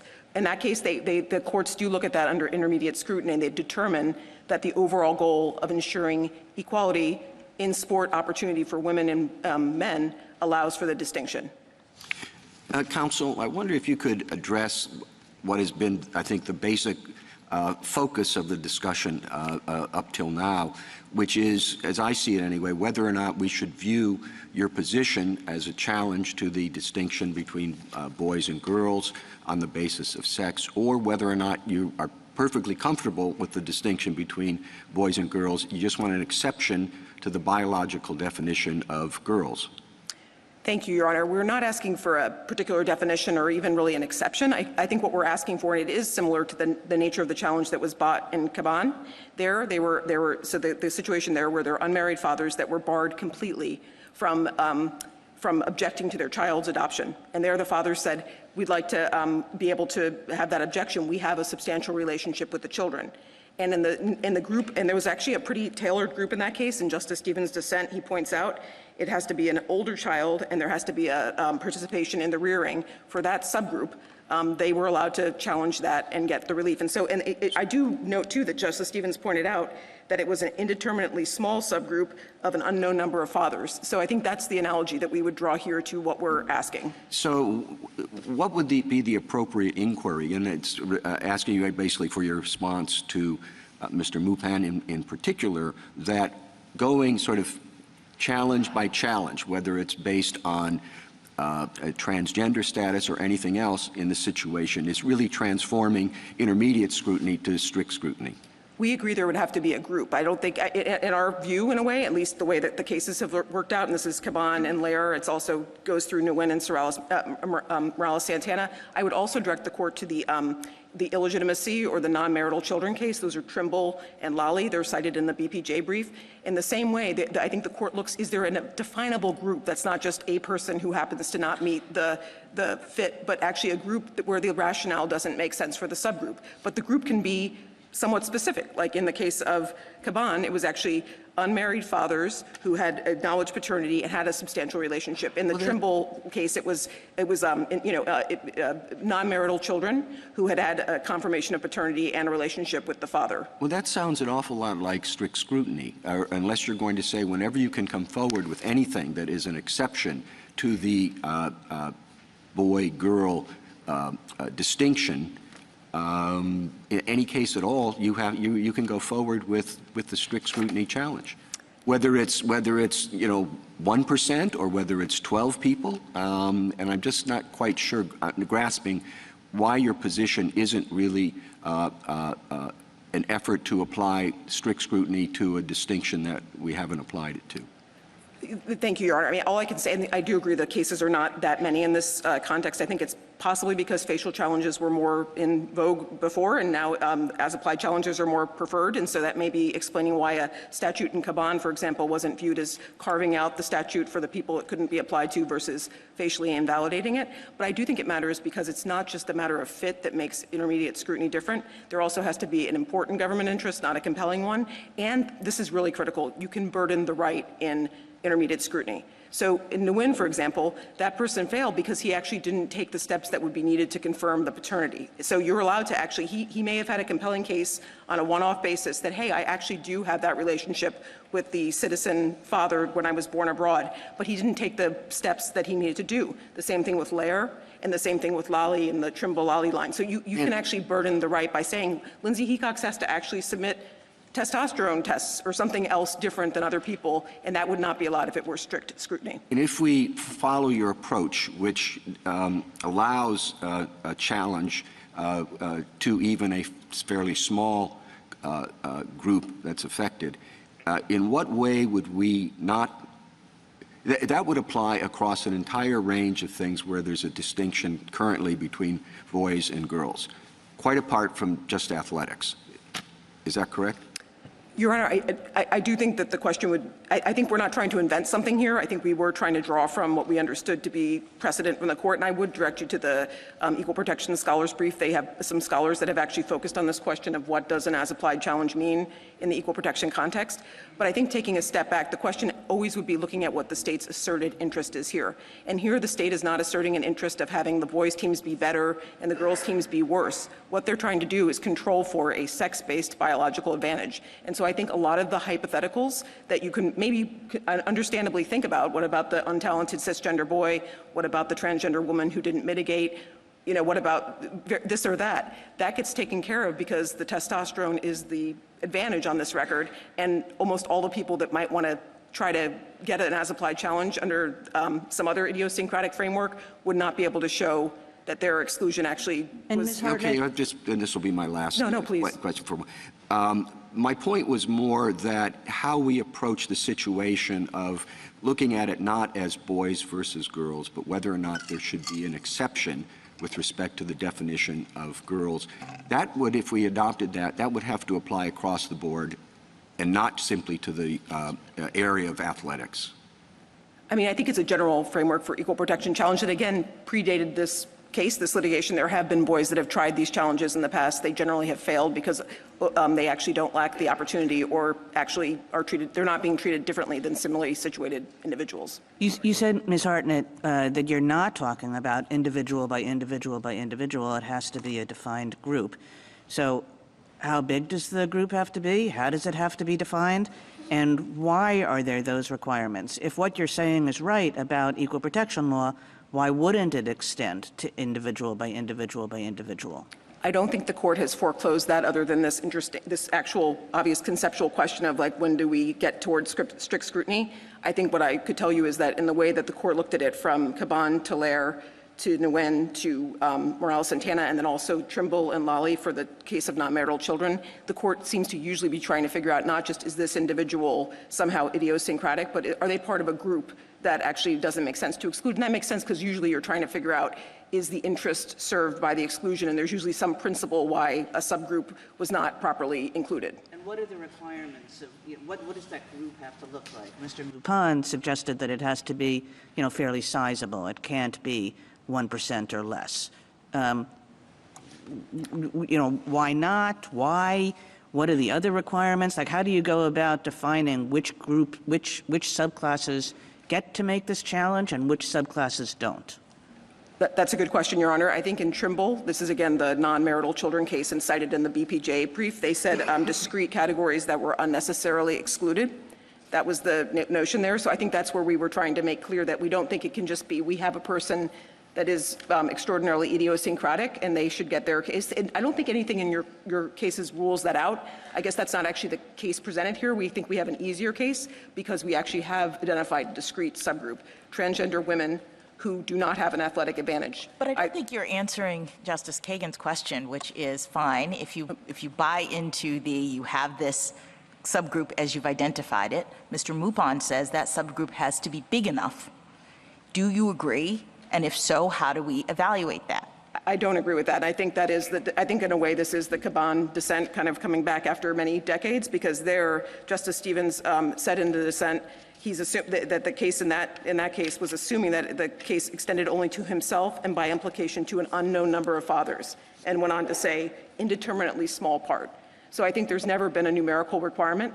It's more of a question of whether there's a principle that some sort of a principle that allows for the exception in light of the failure to align with the interest that the state's asserting. And here, I think the record, and again, we're at a preliminary injunction stage, but the preliminary record was that the exclusion of our client actually was not going to advance the interest, nor the exclusion of other transgender women who do not, who have taken efforts to mitigate their testosterone, which was on the record here again, was the main driver of differential athletic performance. Counsel, one might wonder whether the efforts to refashion our equal protection jurisprudence here that we've been discussing at length on sex discrimination is really a fallback from what one might wonder might have been your primary argument, which is that transgender status is itself a discrete and insular class. And I'm curious why you haven't brought that up and what thoughts you want to share with us. Your friend on the other side said the laws you pointed to in your brief don't address transgender persons as such, and that makes all the difference. Thoughts? Well, thank you for the opportunity to address that. I think we were trying to find the most straightforward way to help the court to an answer here, and I think we do think I've been wondering what's straightforward after all this discussion. No, I understand. I think these are older cases, but it's very interesting to see the debate between the majority and Justice Stevens, and Justice Stevens and O'Connor kind of admitting that he was applying his dissent in Caban. So these are cases from the court. We think they have some force. But to the question you've asked, I do think it's important to begin with, you heard my friend on the other side talk about cross-dressing or other laws. They didn't have any response to our point, because there isn't one, that transgender people were categorically excluded from immigration to this country under an overall umbrella of being a psychopath. That was the actual decision of this court in the Boutelier case. It was interpreting language of Congress that determined that when Congress used the term psychopathic personality to exclude people, they meant to include homosexuals and other sex perverts. Perhaps not our finest hour. Well, it's not your fault, but I think that. Thank you for that. No. Well, it was by reference to a congressional report. They were trying to figure out what did Congress mean, and there actually was a public health service report. I would direct your attention to it because I think it really does go to the level. I was surprised when I read this document. It's 1952 USCAN 1653 at 1701, trying to explain why sex perverts would include homosexuals, transvestites, which was the name of the day for transgender people. The term transgender did not become more common till now. So I think reading Boutelier and reading the USCAN that's cited in Boutelier is instructive. I also think that the laws on cross-dressing, I think that's an interesting point, because what that actually means as a practical matter for the transgender person was that they weren't allowed to leave their home as themselves to enjoy all of their civil rights. And we don't want to exaggerate it, but we also don't want to understate it. There were major cities in the country, Chicago, others, that actually barred you under subject to criminal penalty for leaving your house in clothes that weren't matching your gender. And people were actually prosecuted under those laws. So again, I appreciate, and we're not saying you have to have the same history. We're certainly not equating the experience of the transgender community to that of Black Americans or of women. But just as illegitimacy or non-marital children has been recognized as a class that gets closer look, I think we respectfully submit here it would make sense to do so. We appreciate, though, this is a question that the court hasn't recognized a suspect class for a long time. They also haven't shut the door to a suspect class since Cleburne. So I think we prefer, to the extent the court was still finding another path forward, the reason why we tried to help you find a way to answer the question here based on sex discrimination. Well, to pick up on the issue of discrimination on the basis of transgender status, let me just go to some basics. Do you agree that a school may have separate teams for a category of students classified as boys and a category of students classified as girls? Yes, Your Honor. If it does that, then is it not necessary for there to be, for equal protection purposes, if that is challenged under the Equal Protection Clause, an understanding of what it means to be a boy or a girl or a man or a woman? Yes, Your Honor. And what is that definition? For equal protection purposes, what does it mean to be a boy or a girl or a man or a woman? Sorry, I misunderstood your question. I think that the underlying enactment, whatever it was, the policy, the law, we'd have to have an understanding of how the state or the government was just understanding that term to figure out whether or not someone was excluded. We do not have a definition for the court. And we don't take issue with we're not disputing the definition here. What we're saying is that the way it applies in practice is to exclude birth sex males categorically from women's teams, and that there's a subset of those birth sex males where it doesn't make sense to do so according to the state's own interest. Well, how can a court determine whether there's discrimination on the basis of sex without knowing what sex means for equal protection purposes? I think here we just know we basically know that that they've identified pursuant to their own statute, Lindsay qualifies as a birth sex male, and she's being excluded categorically from the women's teams as the statute. So we're taking the statute's definitions as we find them, and we don't dispute them. We're just trying to figure out, do they create an equal protection problem? All right, suppose this school that has a boys, let's say, track team and a girls track team. The school has that. And a student who has the genes and the reproductive system of a male and had those at birth and has never taken puberty blockers, never taken female hormones, never had any gender altering or affirming surgery, says, nevertheless, I am a woman. That's who I am. Can the school say, no, you cannot participate on the girls' team? Sorry, so you're just a birth sex male who has all the advantages of birth sex male hormones, and can the school bar him from the women's team? Yes, they can. But that person, is that person not a woman in your understanding? If the person says, I sincerely believe I am a woman, I am in fact a woman. Is that person not a woman? I would respect their self-identity in addressing the person, but in terms of the statute, I think the question is, does that person have a sex-based biological advantage that's going to make it unfair for that person to be part of the women's team? And that's the rationale for the regulation, and so that's the way we would be testing that hypothetical. Well, the reason I'm asking has to do with discrimination on the basis of transgender status. So what you seem to be saying is, yes, it is permissible for the school to discriminate on the basis of transgender status, because if this person is a trans woman, a trans girl, and is barred from the team, from the girls' team, then that person is being subjected to differential treatment based on transgender status, right? Well, that would be, then the question would be whether it was, the scrutiny would be satisfied. So from our perspective, that would be a transgender classification. It would get heightened scrutiny, and it may be satisfied here because of the need to have, to curtail unfair athletic advantage. That would be the analysis. We are not pressing in this case the notion, and the case does not require the court to decide whether transgender women who've gone through puberty and have not suppressed their testosterone would be able to play on a men's team. And the record here is a preliminary one where that doesn't present that question for the court. And this does present a particular factual situation, and we have to decide that case. But looking to the broader issue that a lot of people are interested in, there are an awful lot of female athletes who are strongly opposed to participation by trans athletes in competitions with them. What do you say about them? Are they bigots? Are they deluded in thinking that they are subjected to unfair competition?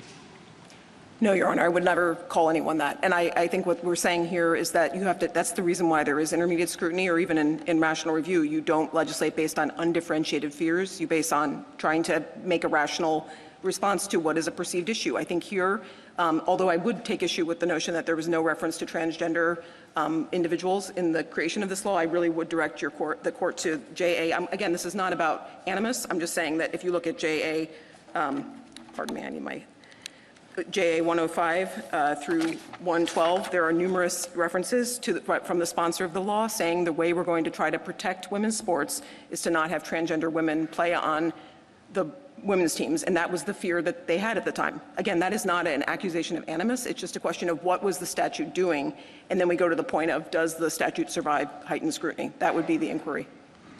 Do you think that the success of trans athletes in women's sports is proportional to the percentage of trans athletes who participate in women's sports? I think I would direct your attention to, there's I want to make sure I have the right amicus. There's an amicus brief that talks about actually some of there are examples, obviously, of some transgender people that have participated and excelled. They actually are few and far between. You know, we have our client here who tried to make the NCAA team because of the injunction. She was too slow. She played club soccer, club running. She was even an officer in one of those clubs, just doing what you would hope a college student would do. You'll hear from my colleague about the other case. But I do think that, and there's a brief that in the amicus briefs that will share the examples of showing that's a bit overstated. Would the analysis be different if they were more successful? No, I think it would be, to the extent, I mean, we've already covered that transgender people are a meaningful slice of the population, but a small slice. I think the state, if there actually were a concern of women's sports being fully overrun by an outbreak of a huge new number of transgender people, that might be a different factual situation. In the end of the day, and we understand that there were legislators who were concerned about that. The legislative history makes that clear here. But that wasn't the factual basis before the court. If there were actually a threat to women's participation in women's sports, that could be a different analysis, because obviously the goal of sex equality in sports is a very important goal. We don't take issue with that. We just would say that I think this is an important moment to just take a step back and say, is this law actually responding to a problem in a rational manner, or is it actually overreacting on the presumption that transgender women are categorically going to be strong athletes when that's not the case? Well, just to put the big picture, and you know this, on the table, and let you respond to it, but obviously one of the great successes in America over the last 50 years has been the growth of women and girls sports, and it's inspiring. And there's some states in the federal government and the NCAA and the Olympic Committee, so these are a variety of groups who study this issue, think that allowing transgender women and girls to participate will undermine or reverse that amazing success and will create unfairness, because you said if large numbers, well, for the individual girl who does not make the team or doesn't get on the stand for the medal or doesn't make all league, there's a harm there.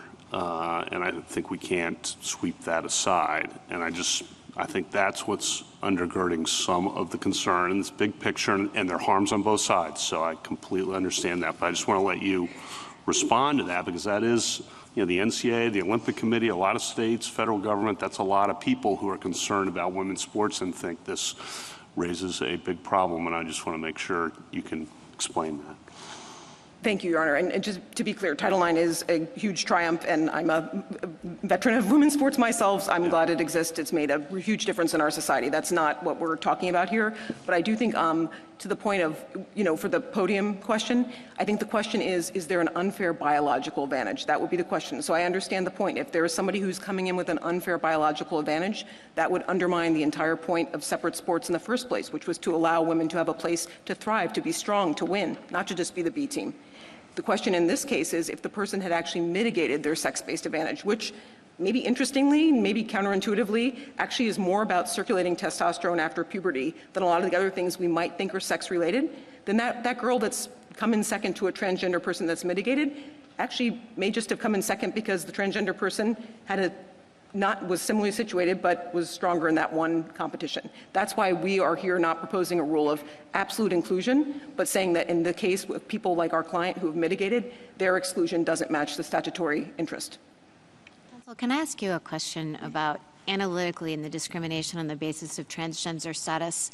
Since trans boys can play on boys' teams, how would we say that this discriminates on the basis of transgender status when its effect really only runs towards trans girls and not trans boys? We understand the point, and I think that might be relevant to for example, animus point, right? There were not a complete exclusion of transgender people, there was an exclusion of transgender women. But I think on that piece, this court has never required the whole class to actually be excluded to look at the cases to whether the exclusion of a subclass was... I'm talking about for triggering intermediate scrutiny if transgender status is a suspect class. Right, so like Craig B. Bourne, for example, that's the one about the men that couldn't get the 18 to 20-year-olds, right? That wasn't all men, it was a subset of men, and yet the court still viewed that as a sex classification subject to heightened scrutiny. And likewise here, even though it's just transgender women, in our view, that are being barred and not transgender men, that also would trigger heightened scrutiny. And I think there's the Rice v. Cayetano case from 2000. There's other examples of the court making clear that just because a subset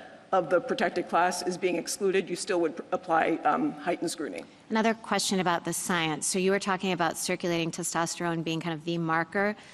Idaho is saying, well, that's not the only indication. There are other, when I asked the question about 6-year-old teams before that, that there are other just kind of genetic hardwired differences, maybe in size, et cetera, that don't have to do with circulating testosterone. Is it your understanding that testosterone is it? So, and my colleague who will present the argument in the next case, is that the record there was more about prepubertal and puberty. Right. I think that the 5% even is not clear whether that's just environmental or biological, actually. Right. But I do think, so there are other things that I think, like height, bone size, there have been some other discussions of this. This is an underdeveloped record, by the way. This needs to go back and have a full trial, except that it's moot. But I think the point there is that, no, I'm not trying to make a point on that. I'm not trying to pretend that I'm going to have a trial when we're not. But I think the point is that sometimes counterintuitively, it's like having a larger frame, but not having the muscle and the testosterone to drive it could actually put the person in a worse position. And that's a study that was commissioned by the Olympic Committee. It's footnote 6 of our brief, indicates that actually it could be actually put the transgender woman at a disadvantage if they happen to have larger bones and less testosterone or muscle to drive those bones. Last question. So below, as I understand it, your client challenged the verification procedures. Yes. Except when we were talking about how this might be administered, I understood you to say that it would be by checking testosterone levels, because it would be okay to say, to Justice Alito's hypothetical about the cisgender male who has taken no steps and who is now trans, to exclude that person. But would that be an invasion? Would that be a violation itself, or too invasive to require someone to, and maybe not just once, but maybe to periodic testing to make sure that the circulating testosterone was low enough? Why wouldn't that be invasive? So that's an ordinary blood work that a transgender person would get, and that's why I think it's of the nature of the minimal burdens, like in Nguyen and the other cases where the court has said intermediate scrutiny applies, and you actually can, if there's minimal things you have to do to make yourself fall in the category that we want to keep protected, we can require that of you. But didn't you challenge it? Well, that was different, actually, because the 3 things that you'd have to prove under the state's novel verification thing would have to be your genetic, your reproductive anatomy, which would require actually like a pelvic examination or examination of someone's, nude area. It would be chromosomes, which would require chromosomal testing. That's not what we're talking about. Or it would be endogenous testosterone. And the reason why that wasn't a problem is not because of a blood test. It's not invasive. It's because it would have required the transgender person to stop their hormone treatment to get back to an endogenous level to be able to show they're endogenous. Okay, so the distinction between circulating and endogenous. Right, the point was that was actually in a way, like, and I'm not trying to cast aspersions, but a kind of a false requirement for transgender people because they aren't on their endogenous testosterone when they're on hormone therapy. They're on a non-endogenous medical treatment. Thank you, counsel. Justice Thomas? Justice Alito? Sotomayor? I'd like you to address mootness because you raised it with Justice Barrett. Is this case moot? Could you respond to the other side's positions or arguments as to why it wasn't? And how do you respond to that? Secondly, Justice Barrett did raise earlier, this law applies even to primary schools, correct? Taking your second question first, yes. I don't think it's in the record whether or not there are any primary schools, whether they sex separate or not, but that is the law. And so, at least as to that subgroup, no one could doubt that primary school children might have the strongest argument that there's no difference in their physical makeup that would cause harm or otherwise create an advantage, correct? That would be our position, Your Honor. In this case, we had both our client who was at college at the time, and then we had a high school intervener who was worried about being subject to the sex verification, so we didn't really get into the building a record on the But the point is that the law might be overbroad in many ways. Certainly, yep. And there's still, as you noted, Idaho is the first or the second state to pass this law? It was the first. I mean, these cases come to you because they're early and ones. the record here was the most underdeveloped, correct? Including because it was a preliminary injunction. There was a substantial amount of expert material in the record that allowed the district court to make appropriate findings, but it was not the level that you build out for a trial. And both courts said that the record had to be looked at more carefully. Expressly, they did. All right, so answer the mootness question. I mean, Your Honor, all I can say is that we've tried to provide the court with accurate information as soon as it came to pass. In 2024, when we opposed certiorari, our client still was active and intending to play sports.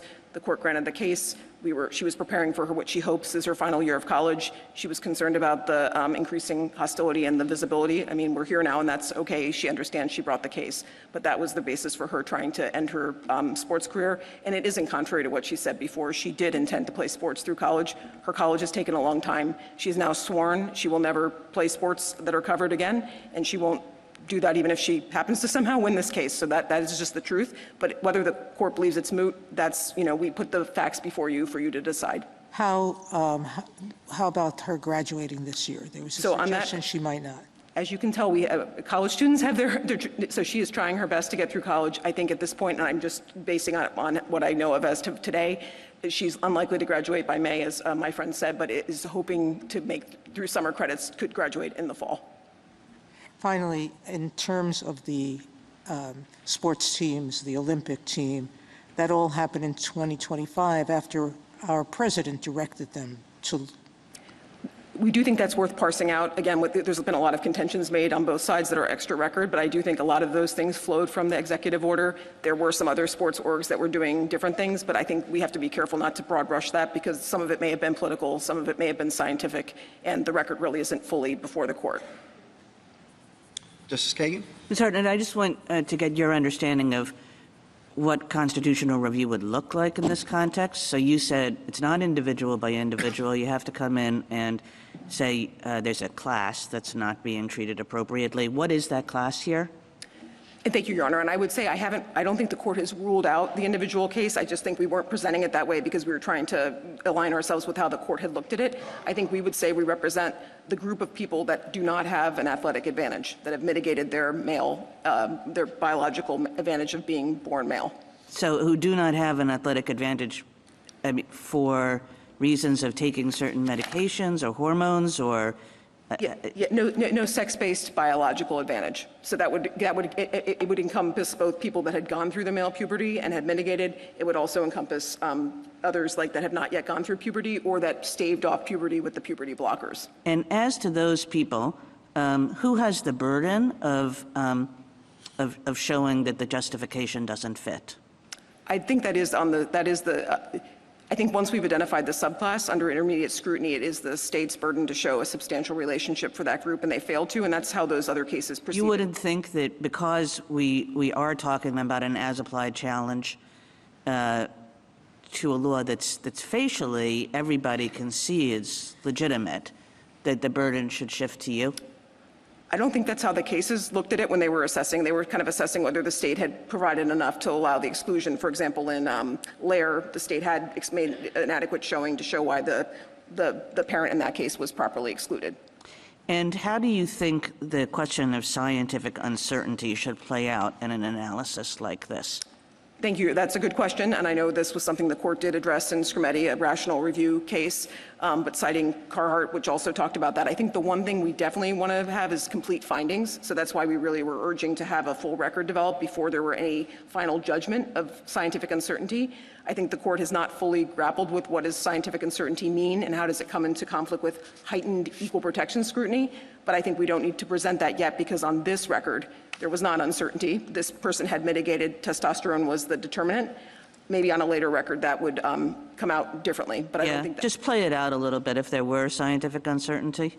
I mean, if it really were an equipoise, then I think that that is a situation where I think it's still heightened scrutiny. So under a heightened equal protection scrutiny, the burden is on the state to justify the law, and if they haven't been able to justify that, that usually fails. If it's really a question of they're at 50-50, do we allow the state some leeway? I don't think that's been answered in the court's cases. Normally, the heightened scrutiny controls, and there's not a deference on top of that in the equal protection context. Thank you.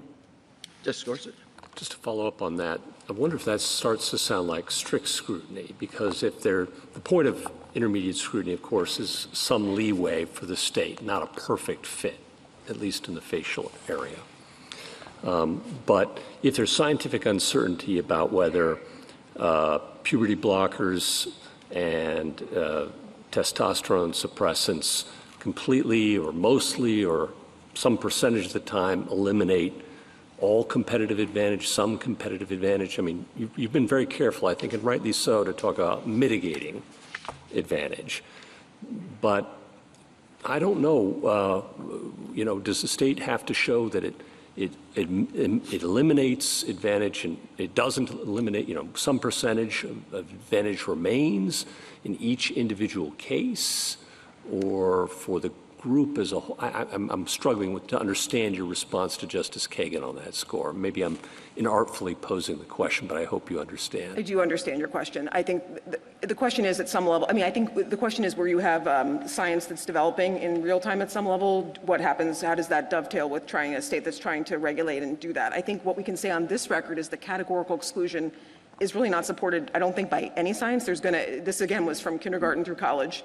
And so there'd be some subgroups at least. And I think there has to be an effort to try to tailor it. I think here the problem was there was a reaction of transgender women, a picture of what that would be, kind of an undifferentiated fear, frankly, from the Cleburne case. And so I think I appreciate all of that, but it seems to me from my glance at the record, and quite a record it is, that there is a healthy scientific dispute about the efficacy of some of these treatments, and that's understandable.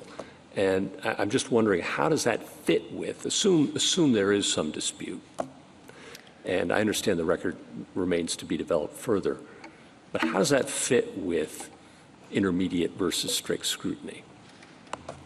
at the end of the day, it's the state's burden to show a substantial relationship. And I think in the case of something where they're doing their best and have the best evidence some evidence to support what they're doing. Some evidence, the best evidence, exactly. I mean, that's a level of evidence that wasn't met here. So the study and the findings. I mean, the district court made a really good point. That study had actually been retracted, and it didn't pertain to transgender athletes. So in a way, this is not the hardest case. I appreciate it as a hypothetical. I guess what I would just urge in this area that's sensitive, obviously politically, but also as a matter of science, to at least let a record develop in one of these cases that lets you decide, actually, is this no, I totally agree 50-50 versus 80-20? That's all right, but 50-50, does the government win? Does 70-20 the government win? That's what I'm getting at. I understand the complexity of the record and the difficulty of the science, but if we're going to have individual cases brought, that's the kind of question we're going to ultimately have to answer, not the science question, but the percentage question, if you will. No, I understand that. I mean, VMI does provide some sort of a metric of what we would do there, which was we looked to see there were kind of evidentiary debates on both sides of that. But even if you could say that a lot of women may not have ever made the cut, the fact that there were some that did was enough to invalidate the entire policy. So I think there are ways for courts to make those judgments, and I think the court has not yet, I think, encountered a case where heightened scrutiny puts a heavy burden on the state. It's not an insurmountable one, like strict scrutiny normally is. And then what happens if it ends up with the evidence being a tie or close to it when we go back to the trial court? I think that would be that would be breaking some new ground, because I don't think there's an equal protection case that decides that issue. Usually the evidence is kind of clear on one side or the other about whether the restriction is justified. So that would remain for us to decide at a later point. I do think that's the most prudent, but definitely on a record that's more developed, because I think I think in the end of the day, it might end up being a surprise to, we don't know yet, but I think we have some good evidence that actually at the end of the day, being transgender woman, actually to the extent there are, and you've repressed your testosterone, you're at somewhat of a disadvantage in many ways, because you have, again, this larger frame with weaker muscles and no testosterone. Thank you. Justice Kavanaugh? Just to follow up on Justice Gorsuch's question, a broader frame about the role of this court when there's scientific uncertainty. I mean, there'll be different district courts who do different things, almost certainly in different cases, and in an area of scientific uncertainty where there's strong assertions of equality interests on both sides. And so it's going to come to this court, and we have to decide for the whole country, constitutionalize this. And I guess given that half the states are allowing it, allowing transgender girls and women to participate, about half are not, why would we, at this point, just the role of this court, jump in and try to constitutionalize a rule for the whole country while there's still, as you say, uncertainty and debate, while there's still strong interest in the other side? And I think one of the themes of your argument's been the more people learn, the more they'll agree with you. At least I've detected that theme in your argument. So why would we get involved at this point, constitutionalize? I understand the question, Your Honor, and I do think that the Equal Protection Clause's demands have never been viewed as kind of a separate avenue from the legislative process. They can and do often coexist. And here, I think the point is we have two as-applied challenges to early laws. They have their unique cases in their own right. I don't think this court needs to set rules forever on this area. I think the most important thing would be to allow a record to develop, even in areas of controversy. And we look back at what you cited in Scrutiny, you cited Carhart. There were extensive findings. There also were findings in VMI. There were findings in Craig v. Boren. I'm learning things by reading these cases over again. There were findings in those cases. And so I think that at least before the court decides to either step back fully or to embrace its role here of providing the scrutiny that should be attended to groups when there's a worry that the democratic process isn't actually going to fairly respond to their concerns, I think the point, at least at a minimum, would be get a full record, which we don't have here. That would be my request. Thank you. Justice Barrett? Justice Jackson? Thank you, counsel. Rebuttal?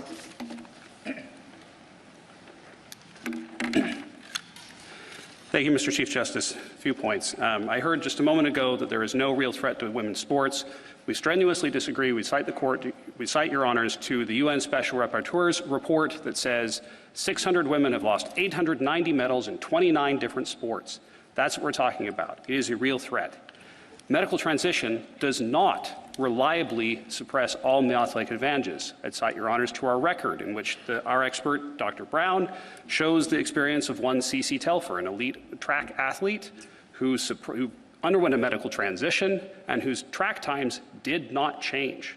That is the story in many situations, and unless we can reliably distinguish between those situations and the situations which testosterone suppression does reliably eliminate the advantage, then we can't do that. We need a broader classification, and sex is the right one.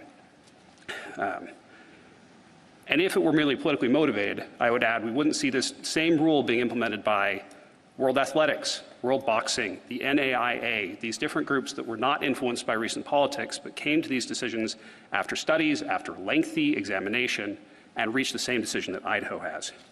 Justice Gorsuch, in your colloquy with Respondents' Counsel, she agreed with us that this is not the same as the discrimination that has been faced on the basis of race or on the basis of sex in this country. We agree it's not close to the discrimination that people have faced on the basis of race or sex in this country.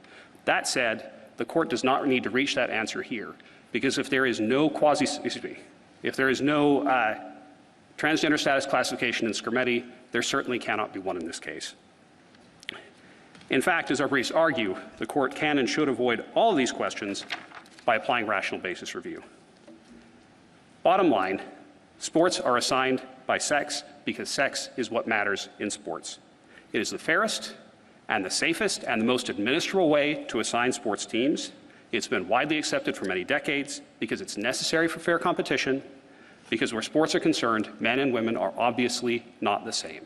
If Idaho can't enforce a sex-based line here in sports where nobody disputes that biological differences matter, then no line based on biological sex can survive constitutional scrutiny. The court should uphold the Fairness in Women's Sports Act and reverse. Thank you, counsel. The case is submitted.